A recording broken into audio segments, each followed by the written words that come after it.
Assalamualaikum, hari ini kami akan membentangkan model pencemaran air. Nama saya Putri Nur Hamaimi binti Hamidun. Nama saya Berzatunya Amisna binti Nordin. Nama saya Rana Syirah binti Abdul Razak. Nama saya Nur Izzati Shazana binti Azizmi. Nama saya Siti Hazana Syamimi binti Tumiran. Untuk bahagian saya akan menerangkan maksud dari pencemaran air. Pencemaran air berlaku apabila sumber air seperti sungai, tasik dan juga laut tercemar oleh bahan kimia, bahan sisa industri atau bahan buangan yang merosakkan kualiti air. Keadaan ini menyebabkan air tidak selamat digunakan oleh manusia, haiwan dan juga tumbuhan. Punca-punca terjadinya pencemaran air disebabkan pembuangan sampah dan sisa domestik ke dalam sungai atau longkang. Pelepasan sisa toksik dan bahan kimia daripada kilang, kemudian aktiviti pertanian yang menggunakan baja serta racun perosak secara berlebihan. Yang terakhir, tumpahan minyak di laut atau kawasan industri.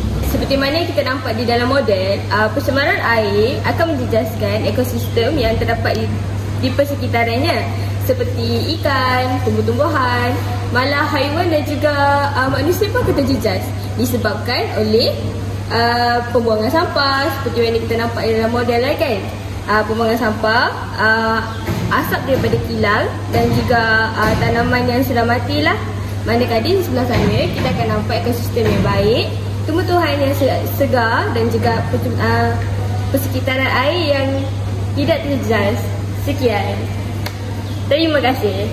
Langkah-langkah mengatasi ialah: yang pertama, mengurus sisa domestik dan industri dengan penggunaan kaedah yang betul. Yang kedua, menggalakkan penggunaan bahan mineral alam dalam pertanian. Yang ketiga, menguatkuasakan undang-undang bagi mengawal pembuangan sisa ke dalam sumber air. Yang keempat, menjalankan kempen kesedaran mengenai kepentingan menjaga kebersihan air. Yang terakhir ialah ibu bapa perlu main peranan kepada kanak-kanak untuk menerangkan punca-punca pencemaran air ataupun segalanya tentang pencemaran air. Itu saja. Kesimpulannya, secara keseluruhan, pencemaran air merupakan ancaman besar terhadap kelestarian sumber air dan kesejahteraan hidup manusia serta kehidupan akuatik. Kebanyakannya berpunca daripada kelalaian manusia sendiri dalam menguruskan sisa dan menjalankan aktiviti industri serta pertanian. Dan oleh itu, guru perlulah mendidikkan anak-anak tentang alam semula jadi supaya kanak-kanak dapat menerapkan tentang nilai-nilai cinta akan alam sekitar. Itu saja presentation daripada kami. Terima kasih.